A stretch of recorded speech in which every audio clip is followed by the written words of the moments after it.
David Letterman's pen slipped from his hand when Jack Nicholson suddenly went quiet mid-sentence and stared at the camera for 11 seconds without blinking. Paul Schaefer's fingers froze on the keyboard. The audience stopped breathing. And what the most iconic actor in Hollywood said next wasn't a joke, wasn't a story, wasn't a performance. It was something so raw and unexpected that NBC would spend the next 3 decades trying to decide whether America should ever see it. This is what happened when Jack Nicholson stopped acting. It was a Wednesday night in October 1984, and Late Night with David Letterman was running at full speed. The show had been on the air for 2 years, and David Letterman, 37 years old with his signature curly brown hair and gap-toothed grin, had finally hit his stride. He'd found the rhythm, the ironic distance, the self-aware humor, the ability to mock the format while still respecting. Studio 6A at 30 Rockefeller Plaza was packed. The monologue had killed. The audience was energized. Paul Schaefer and the band were locked in tight. Everything was clicking. Letterman sat behind his wooden desk, shuffling through his blue cue cards, preparing for the next segment.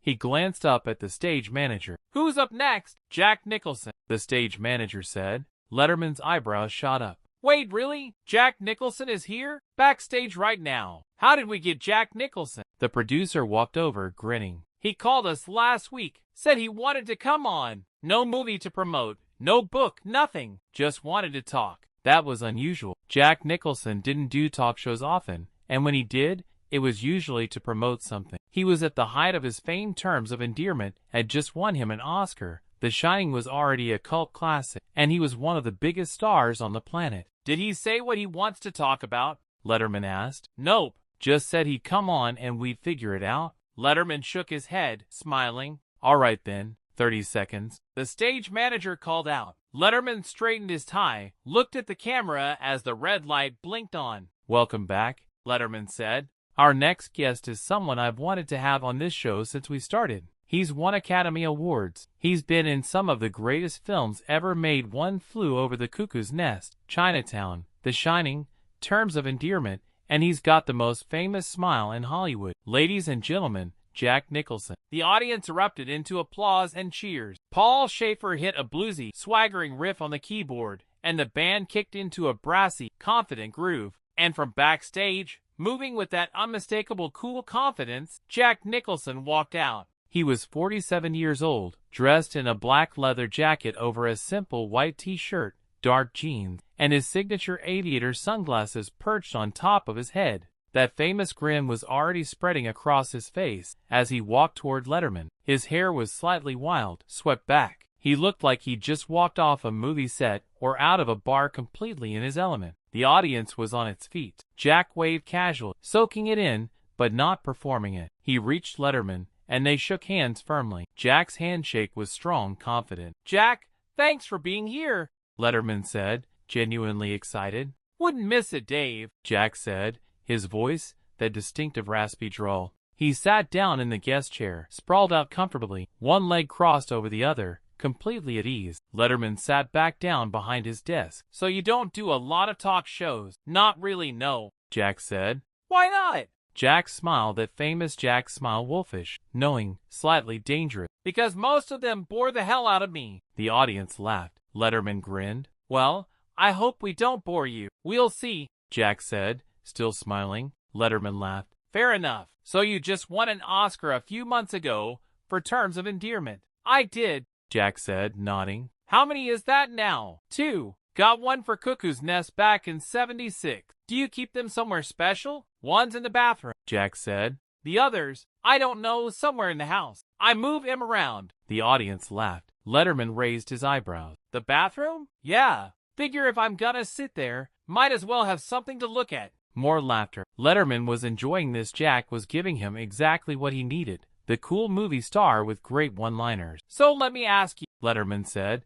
"You've been acting for what, 25 years now?" "About that, yeah. Do you still love it?" Jack's smile faded slightly. Not all the way, but enough that Letterman noticed. "That's a good question." "That doesn't sound like a yes," Letterman said. Jack was quiet for a moment, which was unusual. He looked down at his hands, then back up at Letterman. "It's complicated." "How so?" Jack leaned forward slightly, elbows on his knees. The playful energy had shifted. Something else was coming through now. You ever do something so long that you forget why you started doing it in the first place? Letterman nodded slowly. Yeah, actually, I have. That's where I'm at, Jack said. I started acting because I loved it. I loved disappearing into character, loved exploring different people, different lives. It was like freedom, you know? I could be anyone. He paused. But somewhere along the way, it stopped being about the work and started being about the game. The fame, the money, the awards, the image. And now when I show up on a set,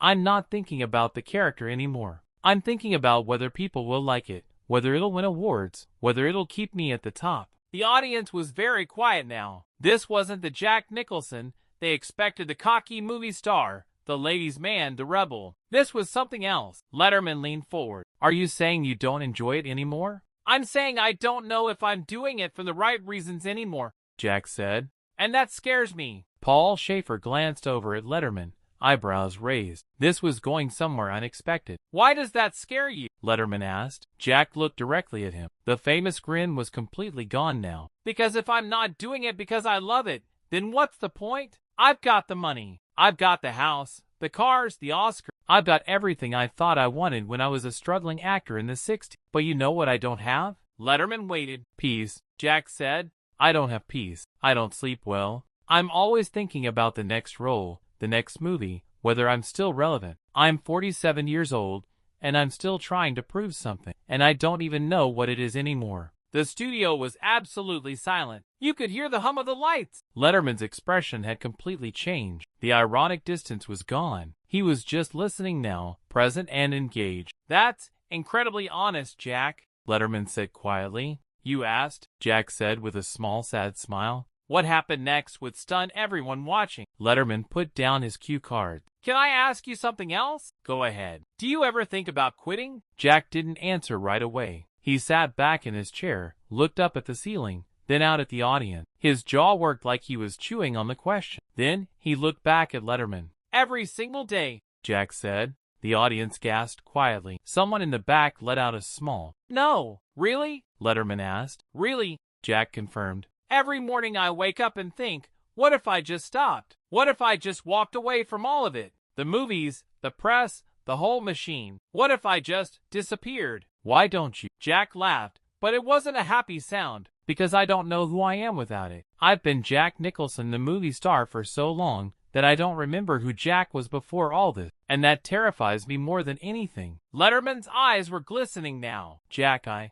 don't know what to say. You don't have to say anything, Jack said. I'm just telling you the truth. You wanted to know if I still love acting. The answer is I don't know. I don't know if I love it or if I'm just addicted to it. I don't know if I'm choosing this life or if I'm trapped in it. He leaned forward again, and now he was looking directly into the camera. The red light glowed. Somewhere in America, millions of people were watching this unfold. If you're watching this at home, Jack said, his voice steady but heavy, and you think you want to be famous, let me tell you something. Fame doesn't fix anything. It doesn't make you happy. It doesn't make you whole. It just makes you visible. And being visible all the time is exhausting. He paused, then continued. I've got millions of dollars, and I can't walk down the street without being recognized. I've got 2 Oscars, and I can't go to dinner without people staring. I've got everything I thought I wanted, and I'm sitting here telling you I think about quitting every day. The silence in the studio was profound. Paul Schaefer had stopped moving entirely. The camera operators were frozen. Even the audience members, who had been shifting in their seats, were completely still. Jack turned back to Letterman. You know what the worst part is? What? Letterman asked, his voice barely above a whisper. I'm not even sure this is me talking right now, Jack said. I've played so many characters, worn so many masks, that I don't know where Jack Nicholson the actor ends and Jack the person begins. Maybe there is no difference anymore. Maybe I've disappeared into the role of being Jack Nicholson. He smiled, but it was the saddest smile anyone had ever seen. Maybe I'm method acting my own life. Letterman put his hand over his mouth. His eyes were red. The stage manager was frantically gesturing from the side. They were way over time. They needed to go to commercial. But Letterman ignored him completely. Jack, Letterman said, his voice thick, have you talked to anyone about this? Friends, family, a therapist? Jack shook his head. Who am I gonna talk to? Everyone I know is in the business. They're all playing the same game. And if I tell them I want out, They'll think I'm crazy. They'll say, Jack, you're at the top.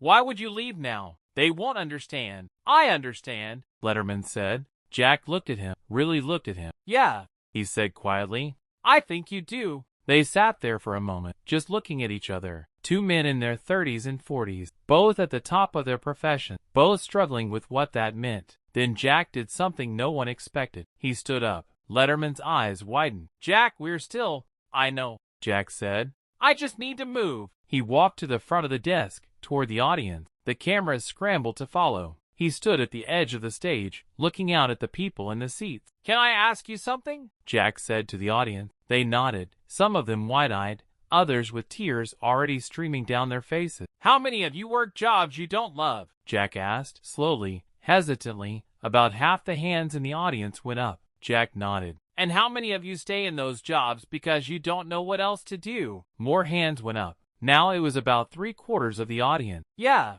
Jack said quietly. Me too. He turned back to Letterman. That's what I'm trying to say, Dave. I'm not special. I'm not different. I'm just a guy who's trapped in a life that looks amazing from the outside but feels empty on the inside. And I think a lot of people feel that way. We just don't talk about it. And then Nicholson said something that would haunt Letterman for decades. Jack walked back toward the guest chair but didn't sit down. He stood next to it, one hand on the back, looking at Letterman. You asked me earlier if I still love acting, Jack said. The truth is, I don't think I ever loved acting. I think I loved the escape. I loved becoming someone else because I didn't want to be myself. And now I've spent 30 years running away from who I am, and I don't know how to stop. His voice cracked slightly on the last word. Letterman stood up. He walked around the desk and stood in front of Jack. For a moment, they just looked at each other. Then Letterman did something he'd never done on the show before. He hugged Jack Nicholson. Not a quick,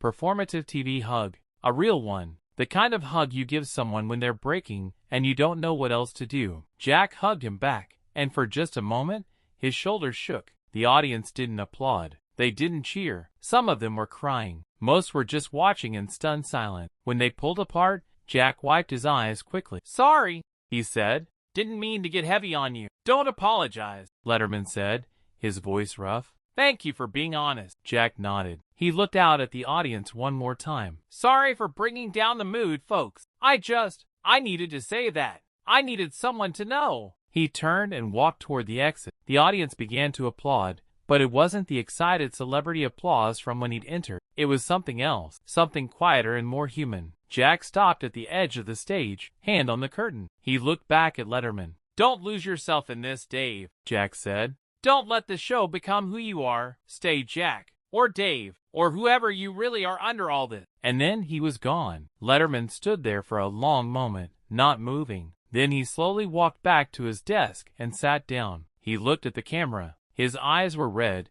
and his voice was shaking when he spoke. That was Jack Nicholson, he said. I don't know what to say. I think that's the most honest conversation I've ever had on this show. He paused, gathering himself. We're going to take a break. We'll be right back. The show went to commercial. Backstage, producers were in a panic. What do we do with this? One of them asked. Do we air it? The executive producer, a veteran of late-night television, was quiet for a long moment. We air it. All of it. Don't cut a word. But it's so real. The producer finished. It's real, and people need to see it. When the show came back from commercial, Letterman was alone at his desk. He didn't bring out another guest. He didn't do a comedy bit. He just said, Jack Nicholson came on this show tonight and told us the truth about fame, about success, about struggling to find yourself when the whole world thinks they know who you are. And I think we all needed to hear that. I know I did. He looked directly into the camera. If you're out there tonight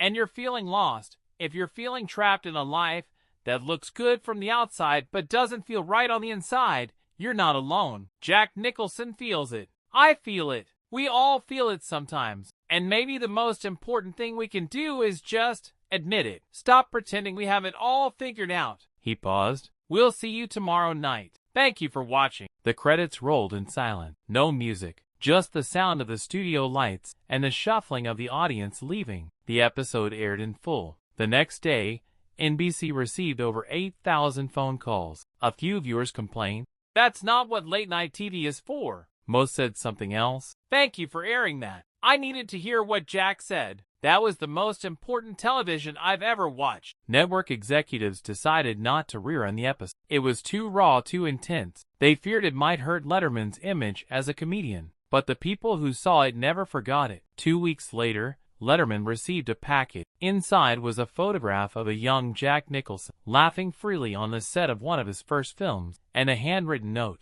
This is who I was before I became Jack Nicholson. I don't know how to find him again, but that night helped me remember he existed. Thank you, Jack. Letterman framed both and kept them in his office for the rest of his career. Years later, a journalist asked if he regretted airing the episode. No, Letterman said. Never. It's the most important thing I've ever been part of. We didn't edit it for laughs. We let it be real. The footage still exists in NBC's archives, unreleased. But everyone who was in Studio 6A that night carries it with them. One audience member later said, I went there to laugh. Instead, I watched the most famous movie star in the world admit he was lost. It changed how I saw fame and myself. Paul Schaefer said simply, Jack stopped performing that night. He just was. And it was the bravest thing I've ever seen on television. Jack continued acting, winning another Oscar, becoming even more legendary, but he never did another talk show like that. Years later, when asked if he regretted being that honest, Jack said,